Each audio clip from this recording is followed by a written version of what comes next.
할렐루야. 한 주간 참 많이 무더웠죠.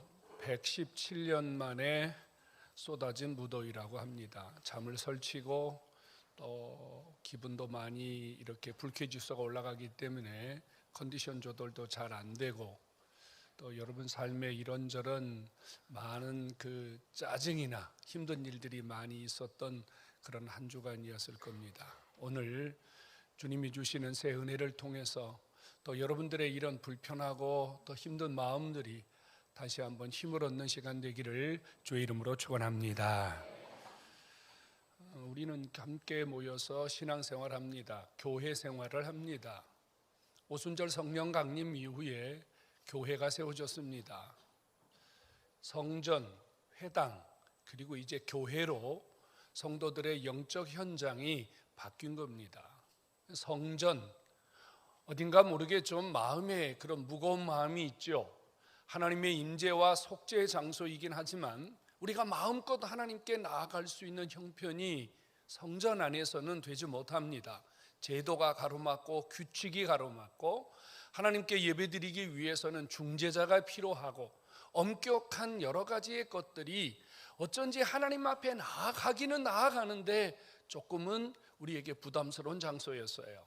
회당, 랍비들을 중심으로 안식일에 모여서 성경을 배우는 곳이었습니다.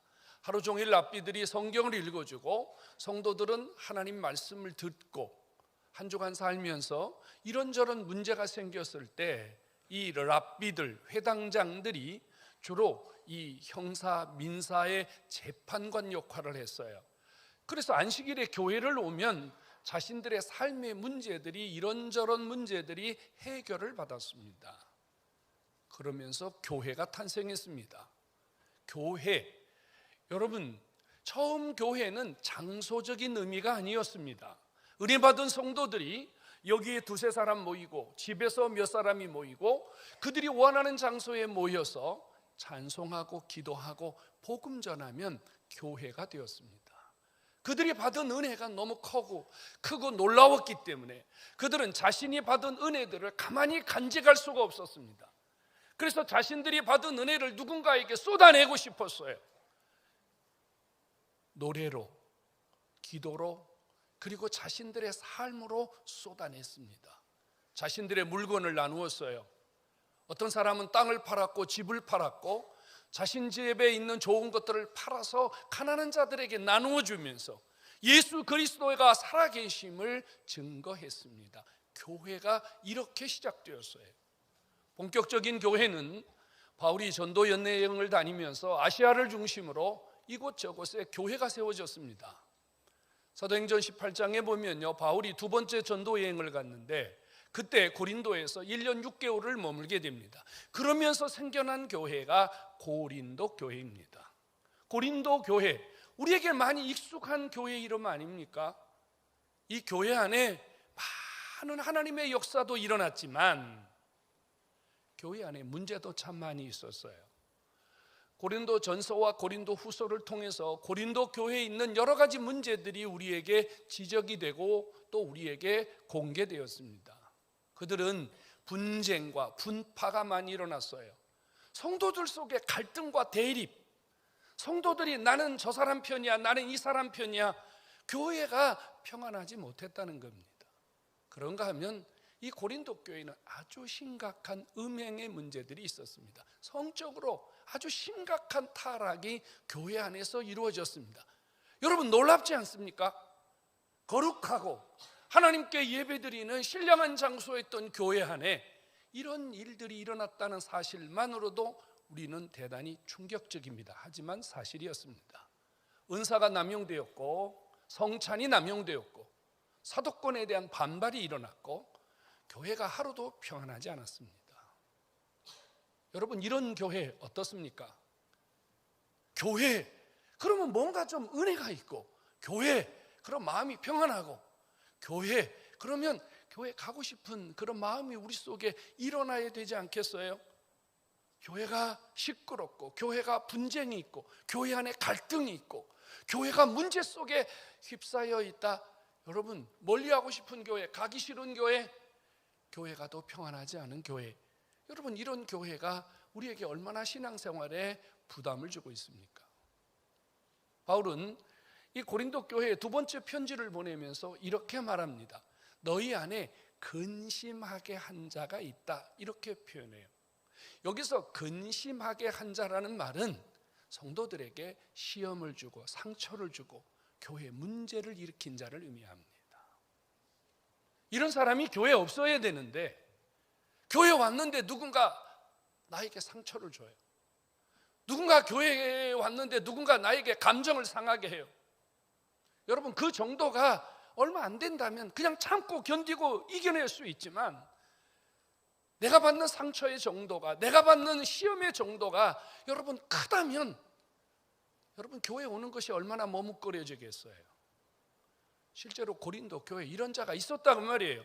얼마나 그 정도가 심했는지 바울이 이렇게 표현해요. 그런 자는 많은 사람들로부터 벌을 받아야 마땅하다.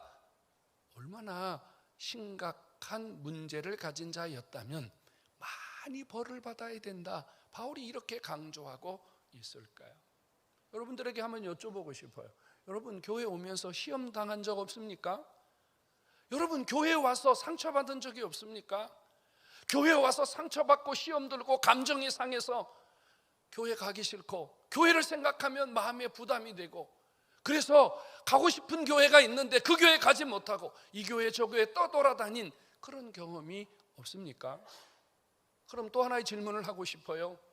그렇다면 이런 여러분들의 감정이 상했을 때, 이런 상처와 시험이 있을 때 여러분 어떻게 극복하셨습니까? 어떻게 이겨냈어요?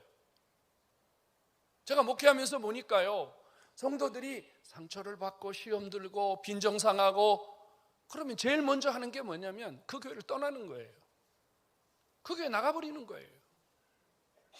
그분으로서는 그게 최선의 방법일 수 있지만, 여러분 가만히 생각해 보십시오. 지금 문제를 안고 있어요. 병들었다는 말입니다. 근데 그 문제를 치유하지 않고, 그 문제를 회복하지 않고, 그 문제를 가지고 이 교회 가고, 그 문제를 가지고 저 교회 가고, 이 문제를 가지고 장소만 옮겼을 뿐 여전히 그 문제와 상처를 끌어안고 있는 나는 치유받지 못했기 때문에, 또 그 상처 때문에, 또 그 아픔 때문에, 또 그 문제 때문에 우리는 계속 힘든 시간을 보낼 수밖에 없다는 사실이죠. 어떻게 해야 됩니까? 바울은 이 문제를 치유하기 위하여 펜을 들었습니다. 그리고 고린도 교회를 향해서 오늘 5절부터 11절 사이에서 어떻게 우리가 이 문제를 극복하고 이겨낼 것인가에 대한 처방을 내렸습니다. 사랑하는 성도 여러분, 오늘 우리 모두가 하나님 앞에 기쁘고 행복하고 즐거운 신앙생활 하기를 소원합니다. 남에게 상처 주지 않고 상처도 받지 않는, 이게 쉽지는 않겠지만 가능하다면 우리가 이런 신앙생활을 할 수 있기를 간절히 소원합니다. 그러면 이제 우리가 이런 신앙생활을 하기 위해서 제일 먼저 우리가 가져야 할 생각 하나가 있습니다. 그건 뭐냐면요, 교회가 시험과 상처에서 자유로울 수 없다는 겁니다. 여러분, 교회라고 하는 이 모임 자체는 신령하지만, 이 교회라고 하는 이 공동체 자체는 신령한 모임이지만, 이 신령한 모임 안에 들어있는 저와 여러분들은 신령하지 않습니다. 우리는 완전한 사람들이 아니에요. 여기 있는 분들 중에 내가 완전합니다, 나는 완벽합니다, 나는 실수를 하지 않고, 나는 흠도 없고 나는 문제도 없습니다, 이렇게 말할 수 있는 분이 있습니까? 한 분도 없을 겁니다. 우리는 이걸부터 인정해야 됩니다. 교회 안에도 상처가 있을 수 있고, 교회 안에도 시험이 있을 수 있고, 교회 안에서도 상한 감정이 생겨날 수 있다는 사실을 인정하는 것입니다. 이것이 정말로 중요해요. 여러분, 교회에 대한 생각이, 우리가 거룩한 하나님을 향한 생각으로는 교회가 마냥 좋은 장소일 수 있지만, 우리가 성장하는 과정 속에서 성도들과의 연합 과정 속에는, 함께 공동체를 이루어가는 신앙생활의 과정 속에는 상처는 피할 수 없습니다. 시험은 피할 수 없습니다. 우리는 이 사실을 인정해야 됩니다. 이 교회도 시험이 있고 저 교회도 시험이 있고, 이 사람을 만나도 시험이 있고 저 사람을 만나도 시험이 있습니다. 인정하시기를 바랍니다. 이거를 인정하는 것부터 우리는 상처를 덜 받게 되는 훈련을 시작하는 겁니다. 교회가 뭐 이래? 목사가 왜 저래? 장로가 왜 저래? 권사가 왜 저래? 우리는 이러면 우리는 이 상처와 시험에서 절대로 치유 단계에 들어갈 수가 없습니다. 저는 1989년 10월 11일 날 목사 안수를 받았습니다. 오후 2시에 인천에 있는 선두교에서 목사 안수를 받았는데 평생 잊지 못할 정말 소중하고 귀한 시간이었습니다. 두 주먹을 불끈 쥐고 정말 하나님 앞에 남은 인생을 주님 영광을 위해서 살아야 되겠다. 정말 주님을 위해서 좋은 목사 되어야 되겠다. 정말 임직받는 그 순간 정말 하나님 앞에 펑펑 울면서 왜 그렇게 눈물이 나는지 너무 은혜가 감사하고 그렇게 목회를 시작했습니다. 제가 목사 되기 전에 바라본 목사님들은 정말 대단한 분이었습니다. 존경스럽고 신령해 보이고. 그런데 제가 막상 목회를 해보니까 목회가 너무 힘들더라고요. 목회 행복하지만 않더라고요. 성도들이 귀하고 성도들이 소중하고 한 영혼 한 영혼이 천하보다 귀하게 여기는 마음이 있지만 성도들로 인해서 받는 시험과 상처가 너무너무 많더라고요. 나만 받는 게 아니더라고요. 내가 목사인데 내 부인이 상처를 받고 내 자식들이 상처를 받고 정말로 이 목회가 만만하지 않더라고요. 저는 사춘기 때도 얼굴에 여드름이 난 적이 없습니다. 그런데 목회를 시작하면서 온 몸에 종기가 나기 시작하는 거예요. 얼굴부터 시작해서 등짝으로 팔로 온 몸에 종기가 나기 시작하고 고름이 나기 시작하는 거예요. 이 병원 저 병원 아무리 다녀도 해결이 안 돼요. 고향에 있는 교회 가서 설교를 하는데 설교를 마치고 났더니 한 권사님이 제게 다가오셨습니다. 목사님 좀 내려놓으세요 이러는 거예요. 나 아무것도 안 들고 있는데 뭘 내려놓습니까 내가? 너 성경책 외에는 아무것도 들고 있지 않아요. 알고 보니까 그분은 한의사셨습니다. 한의사 권사님이 내가 설교하는 내내 내 얼굴을 바라보면서 이분은 은혜를 안 받고 저 목사님 지금 얼굴이 왜 그런지 진단만 하고 있었던 거예요. 설교 끝나자마자 다가오더니 제게 그러는 거예요. 목사님 내려놓으세요. 목사님 화병입니다. 여러분 상처를 받고 그 상처가 아물지 않은 채 감정이 계속 누적이 되고 누적이 되면요 누가 죽습니까? 내가 죽습니다. 내가 죽습니다. 몇 년이 걸린 줄 압니까? 이거를 내려놓는데 10년이 더 걸렸습니다. 10년이 더 걸렸습니다. 아, 목회는 상처가 있구나. 목회는 시험이 있구나. 목회는 이거 죽어야 되는구나. 이 목회는 욕 얻어먹는 것이구나. 목회는 잘해도 욕먹고 잘못해도 욕먹고 이 욕먹는 게 목회구나. 이거를 제가 받아들이는데 10년이 걸렸습니다. 성도 여러분, 여러분들 중에 아마 저를 보면서 시험 드는 분들이 분명히 있을 겁니다. 왜 목사님은 저럴까? 나는 열심히 설교하고 나는 정말로 뜨겁게 설교하는데 왜 목사님 오늘도 화를 낼까? 왜 목사님은 야단을 칠까? 왜 목사님은 열받아서 저렇게 그럴까? 저를 보고 시험 들어서 교회 나가는 분이 계세요. 여러분 교회 왔어요. 아, 장로님 왜 나를 보고 인사를 안 해? 내가 인사했는데 왜 안 받아줘? 크고 작은 문제들이 우리 안에 상처가 됩니다. 시험이 됩니다. 그런데 우리가 중요한 것은요, 여러분 그럴 수 있다고 인정해야 됩니다. 그럴 수 있다고요. 여기도 그럴 수 있다고요. 교회도 그럴 수 있다고요. 목사님도 그럴 수 있고 장로님도 그럴 수 있고 권사님도 그럴 수 있어요. 인정하시기 바랍니다. 이거 인정 안 하면 여러분 누가 힘드냐면 내가 상처받아야 돼요. 내가 고통스러워야 돼요. 내가 아파야 돼요. 성도 여러분, 오늘 바울은 11절에 이런 표현을 씁니다. 사단이 계략을 가지고 있다 이렇게 말해요. 교회 안에서 상처가 되고 시험이 되고 문제가 자꾸 일어나는 것은 무엇 때문일까? 이것은 사단이 우리 안에서 우리를 무너뜨리고 우리 공동체를 무너뜨리고 교회를 건강하지 못하게 병들게 만들려는 사단의 계략이라 그 말이에요. 상처라고 하는 포장지, 시험이라고 하는 포장지를 통해서 사단이 끊임없이 우리의 삶을 무너뜨리고 있다는 사실이에요. 성도 여러분, 교회는 거룩한 모임을 향해서 지향하고 거룩한 공동체가 되기 위해서 노력하지만 그 과정 속에는 힘듦이 있고 그 과정 속에는 시험도 있고 그 과정 속에는 이런저런 사람들이 만나서 함께 신앙생활을 하다 보니 상처받는 일, 기분 나쁜 일 여러분 있습니다. 이것이 저 사람이 나에게 시험을 준다, 저분이 나를 힘들게 한다 이렇게 생각하지 마시고 사단이 지금 나를 무너뜨리려고 하는구나, 사단이 우리 공동체에 지금 무너뜨림을 하려고 하는구나, 이렇게 영적인 하나님의 사인인 줄 알고 여러분 이겨내고 이것을 통해서 다시 한번 우리가 새롭게 되는 그런 은혜가 있기를 주의 이름으로 축원합니다. 그러기 위해서 바울이요 우리에게 세 가지 처방을 주었어요. 하나는요, 시험을 주고 상처를 주는 자가 있다면 용서하라고 말합니다. 근데 여러분 참 저분들은 은혜가 돼서 아멘을 합니다만 여러분 용서하는 일 쉽지 않습니다. 여러분 용서하는 게 그렇게 쉽습니까? 용서하는 거 하나도 쉽지 않습니다. 용서라고 하는 것은 잘못한 사람이 내게 와서 미안합니다, 잘못했습니다, 내가 실수했습니다, 여러분 이렇게 말할 때 그 다음에 내가 용서를 할지 말지 결정을 내가 하는 거예요.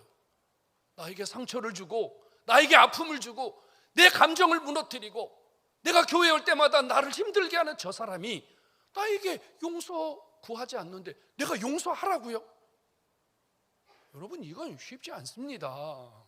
절대 쉽지 않습니다. 그래서 우리가요 기분 상하면 늘 하는 말이 뭐예요? 사과하세요, 사과하세요, 사과하세요 이렇게 말해. 근데 바울은요 차라리 용서해라 이렇게 말해요. 차라리 용서해라. 왜 그냥 용서하라고 하지 않고 그 앞에 차라리 용서하라 이랬을까요? 여러분 용서하지 않으면 누가 죽습니까? 내가 죽습니다. 용서하지 않으면 내가 그 상처로, 내가 그 아픔으로, 내가 그 시험으로 내가 자꾸 무너져 갑니다. 내가 죽어요. 여러분 내가 죽어가는데 바울이 그럴 바에는 네가 먼저 용서하고 네가 먼저 용서해버리면 내가 살아날 수 있고 네가 살아나야 이것도 하고 저것도 할 수 있으니 바울이 용서하라고 말하는 겁니다. 여러분 그냥 용서는 못합니다. 어떻게 그냥 용서합니까? 그냥 용서하려면 여러분 우리에게 예수님이 필요합니다. 여러분 예수님 생각해 보세요. 저와 여러분들이 얼마나 많은 잘못을 저질렀습니까? 저와 여러분들이 얼마나 많은 죄를 졌습니까? 내가 예수님에게 직접 돌을 던지지 않았지만 내 죄는 주님에게 돌을 던진 것이고 주님에게 침을 뱉은 것이고 주님을 십자가에 못 박은 것입니다. 그런데 주님은 나에게 한 번도 묻지도 따지도 않으셨습니다. 주님 무조건 용서하셨어요. 주님 끝까지 용서하셨어요. 주님 무한한 용서를 해주셨어요. 이 예수 그리스도의 용서를 우리가 안다면, 이 용서가 정말로 우리 안에 살아있다면 너도 예수님처럼 차라리 용서하라 이렇게 말하는 거예요. 저는 목회하면서 용서하지 못하는 사람이 있었습니다. 자그마치 25년 동안 그 사람을 용서하지 못했습니다. 목회를 시작하면서 그분에게 받은 상처는 너무 크고 너무 아팠습니다. 생각하면 잠을 잘 수가 없었고 밥을 먹을 수가 없었고 제 솔직한 표현은 밤이면 밤마다 수도 없는 죄를 저질렀습니다.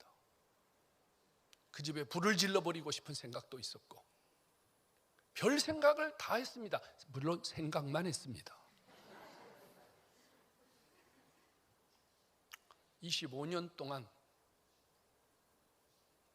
단 하루도 그 사람에게서 벗어나지 못했습니다. 얼마나 힘이 드는지. 강단에 서서는 용서하라고, 강단에 서서는 사랑하라고, 강단에 서서는 이런저런 천사와 같은 말을 했지만 제 안에는 정말로 그 미움과 용서하지 못한 이 제 안에 있는 상처들은 너무 크고 놀라웠습니다. 말씀드린 대로 온몸에 종기가 나기 시작했고 머리부터 발끝까지 견딜 수 없을 만큼 고통이 들기 시작했습니다. 하나님 앞에 몸부림쳤습니다. 제가 죽어가고 있었기 때문입니다. 제가 살 길이 없었습니다. 그래 하나님 앞에 정말 발버둥 치면서 주님 앞에 기도했습니다. 하나님, 제가 이렇게 하다가는 목회고 뭐고 제가 먼저 죽게 생겼습니다. 하나님 어떻게 하면 좋습니까? 그때 제 기도는 뭐인 줄 압니까? 하나님 나를 살려주십시오. 이렇게 기도한 게 아니라요, 하나님 저 사람 좀 죽여주십시오. 나 이렇게 기도했습니다. 제 솔직한 마음입니다. 하나님 저 사람을 해결해 주십시오. 하나님 저 사람을 해결해 주십시오. 나를 살려주세요라고 기도한 게 아니에요. 하나님 저분을 없애 주십시오. 하나님 저분을 해결해 주십시오. 이렇게 기도했습니다. 근데 하루는 하나님 앞에 기도하기 시작하는데 그 기도가 아니고요, 몸부림입니다. 근데 주님이 제게 뭘 보여주셨어요. 뭘 보여주셨냐면요, 제가 그 작은 예배당 안에서 하나님 앞에 너무너무 그날도 힘이 들어서 너무너무 고통스러워서 주님 앞에 몸부림을 치고 있는데 주님이 제게 오셔서 뭘 보여주셨냐면요, 십자가에 달리셔서 피를 뚝뚝 흘리고 계시는 주님의 모습을 보여주셨습니다. 아무 말도 하지 않으시고 제게 십자가에 피 흘려 정말로 처절하게 피 흘려 주시는 예수님의 모습을 제게 보여주셨습니다. 그 순간 제 안에서 이런 마음이 들었습니다. 주님이 나를 저렇게 용서해 주셨는데, 주님이 이렇게 나에게 용서를 주셨는데 나도 용서를 해야 되겠다. 처음으로 25년 만에 처음으로 제 안에 용서해야 되겠다 하는 마음이 들었습니다. 그래서 제가 하나님 앞에 그랬습니다. 용서하겠습니다. 나를 살려주십시오. 용서하겠습니다. 용서가 나를 살리는 길임을 그날 처음 깨달았습니다. 하나님 나를 살려주십시오. 하나님 내가 용서하겠습니다. 성도 여러분, 25년 동안 제 안에서 해결되지 않았던 그 아픔이, 그 상처가 주님의 십자가, 주님의 그 말없이 피 흘려주신 그 주님의 용서를 제가 확인하는 순간 제 안에서 치유가 되고 회복이 되었습니다.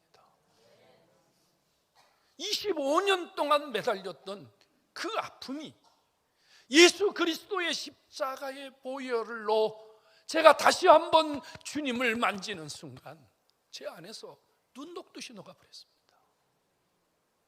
1분도 안 되는 시간에 제가 회복을 받은 겁니다.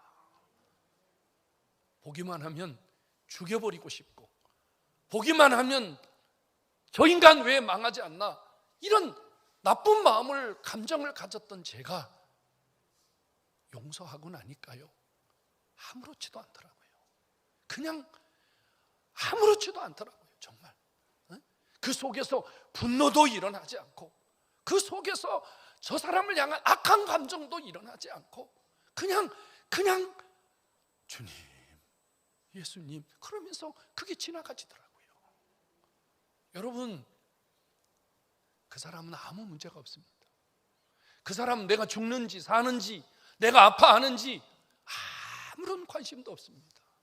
중요한 것은 나 혼자, 용서하지 못한 나 혼자 25년이라는 생활을 허비해버린 겁니다. 거기에 매달려서 나만 허비해버린 겁니다. 여러분, 용서는 내가 사는 길이고, 용서는 내가 치유받는 길이고, 용서는 하나님이 나를 살려주신 이런 은혜의 통로라는 사실을 믿으시기 바랍니다. 그래서 바울이 이렇게 말합니다. 근심하게 한 자 벌을 받아 마땅하지만 너희가 용서하면 나도 용서하리라. 그런데 이 용서는 그냥 하는 용서가 아니라 그리스도 앞에서 내가 용서를 하는 것이라, 이렇게 말합니다.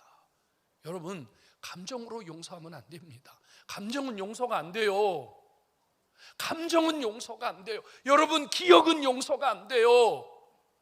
그런데요, 예수님의 십자가는, 예수님의 용서는요, 누구라도 용서하는, 누구라도 씻어낼 수 있는 특별한 은혜가 있음을 믿으시기를 축원합니다. 여러분, 우리가 가서 어떤 상처를 치유하기 위해서 상처를 드러내잖아요. 그러면 이 상처가 아무런 과정이 있어요. 용서를 했어요. 용서했지만 25년 동안이나 가지고 있던 이 아픔이 여러분 하루아침에 덮어지진 않습니다. 또 올라오고 또 올라오고 또 올라오고 그럴 수 있습니다. 그래서 주님이 바울을 통해서 이렇게 말해요. 용서했으면 사랑을 나타내라, 이렇게 말해요. 참 어려운 이야기 아닙니까? 용서했는데 사랑을 나타내라 그래요. 사랑을 하라 이렇게 말하지 않고 사랑을 나타내라 이렇게 말해요. 여기서 사랑을 나타내라는 말은 사랑을 먼저 해라, 이런 말이에요. 사랑을 먼저 해라, 이런 뜻이에요. 용서했다면 사랑하는 마음을 가지고 다가가라, 이 말입니다. 성도 여러분, 예수님의 사랑은 어떤 사랑입니까? 주님의 사랑은요, 다가오시는 사랑입니다. 먼저 해주신 사랑이 주님의 사랑입니다. 우리가 예수님을 알지도 못했잖아요. 그런데 예수님이 용서해 주시고 예수님이 나를 사랑해 주시기 위하여 주님은 죽는 순간까지 나를 놓치지 아니하시고 끝까지 주님이 내게 다가오셔서 주님의 그 어마어마한 사랑을 내게 부어주지 아니하셨습니까? 여러분, 반드시 상처는 치유하는 과정이 필요합니다. 용서만으로 되는 것이 아닙니다. 용서하고 다가가서 여러분 사랑을 표현하고 사랑을 나타내는 과정이 있을 때 우리의 이 상처가 재활이 되고 우리의 이 상처가 아물게 되고 이 상처가 다시 덧나지 않는 이런 은혜가 있음을 믿으시기를 축원합니다. 여러분, 그냥 사랑하는 거예요. 대가를 바라보고 사랑하는 게 아닙니다. 제가 25년 동안을 한 사람 때문에 그렇게 힘들어 했는데 치유받고 나니까요, 말할 수 있겠더라고요. 다가갈 수 있겠더라고요. 그래서 그 다음에는 말을 했어요. 그 다음에는 악수도 했어요. 그 다음에는요, 밥도 먹었어요. 되더라고요, 여러분. 근데 그 과정이 이렇게 지나가면서 여러분, 누가 살아났다고요? 내가 살아나요. 그 사람은 내가 왜 밥 먹는지 이유를 몰라요. 내가 왜 말을 거는지 이유를 몰라요. 근데 저는 그 과정을 통해서 주님이 이런 사랑을 우리에게 나타내 주셨구나, 주님이 나에게 이런 사랑을 주셨구나, 주님을 경험하고 주님을 다시 한번 체험하는 참 놀라운 시간이었습니다. 성도 여러분, 사랑하면 사랑받는 자가 복을 받는 게 아니고요, 사랑하는 자가 복을 받는 줄로 깨닫기를 축원합니다. 여러분, 교회에 대한 폭을 넓히셔야 됩니다. 교회에 대한 폭을 넓히셔야 돼요. 교회는 좋은 것이지만, 교회는 좋은 분들이 더 많지만 교회 생활하다 보면 여러분, 우리는 이런저런 상처와 부딪힘을 절대로 피할 수 없습니다. 중요한 것은 여러분, 이러한 상처와 이러한 아픔을 끌어안고 제발 교회를 떠나지 마세요. 그거 안고 그냥 교회 떠나버리면요, 여러분 영영 치유받을 수 있는 길이 없을지도 모릅니다. 여기 모태신앙자들 많이 계시죠? 모태신앙자들, 제 자식들도 모태신앙자들인데요, 모태신앙자들이 갖고 있는 가장 큰 문제 중에 하나가 뭐냐면, 어렸을 때부터 정말로 신앙생활 했어요. 걸음마하기 전부터 교회 생활했단 말이에요. 어머니 때문인지 아버지 때문인지 교회 가서 억지로 이것도 하고 저것도 하고, 그러다 보니까 이분들에게는 너무 큰 상처가 많아요. 너무 힘든 일이 너무 많아요. 근데 그걸 아무도 치유해 주지 않았어요. 아무도 회복해 주지 않았어요. 그리고 어른이 돼버렸어요. 그래서 이분들이 교회를 떠나는 경우가 너무너무 많거든요. 치유를 받으셔야 됩니다. 회복을 받으셔야 됩니다. 회복은 예수 그리스도의 용서입니다. 회복은 주님이 나를 용서하신 것처럼 그냥 내 안에 있는 그가 누구든지, 내 안에 있는 그가 무슨 일을 행했든지 그냥 용서해 주는 거예요. 그냥 놔버리는 거예요. 주님의 사랑으로 흘려버려버리는 거예요. 그러면요, 하나님이 나를 붙들어 주세요. 하나님이 나를 안아주세요. 하나님이 나에게 힘을 주세요. 나에게 용기를 주세요. 제가 왜 두 번째 개척을 한 줄 아십니까? 제가 30년 목회를 하고 두 번째 개척을 해야 되겠다고 생각한 결심은 바로 이것 때문이었습니다. 25년의 세월을 정말로 용서하지 못한 한 사람 때문에 제가 하나님 앞에 25년 동안을 건강한 목회를 하지 못했기 때문에 제가 이거 하나님 앞에 회개하고 다시 내가 목회를 해야 되겠다. 다시는 이런 감정에 붙들려서 하나님이 내게 주신 이 사명을 내가 헛되이 보내지 말아야 되겠다. 이런 마음을 가지고 제가 두 번째 개척을 하게 된 겁니다. 성도 여러분, 상처는 치유받아야 되고 상처는 회복을 받아야 됩니다. 보통 중병에 걸린 사람들은 똑같은 말을 해요. 암에 걸린 사람들은요, 똑같이 말을 해요. 목사님, 내가 왜 암에 걸려야 되죠? 내가 왜 무슨 잘못을 해서 내가 왜 이런 병에 걸려야 됩니까? 이런 하소연을 하는 사람은 100%입니다. 받아들이기 싫은 거죠. 인정하기 싫은 거죠. 그런데 우리는 언제 이 암이 치유되기 시작하는 줄 압니까? 언제 이 암에서 자유로워지기 시작하는 줄 압니까? 인정할 때부터 시작이 되는 겁니다. 여러분, 교회에 대한 생각을 바꾸시고 시험이 있고 상처가 있고 아픔이 있다는 거 자연스럽게 받아들이시고, 여러분 용서하면서 사랑하면서 나를 살려내는, 나를 일으키는 영적 또 한 번의 도전이 여러분 속에 일어나기를 예수의 이름으로 축원합니다.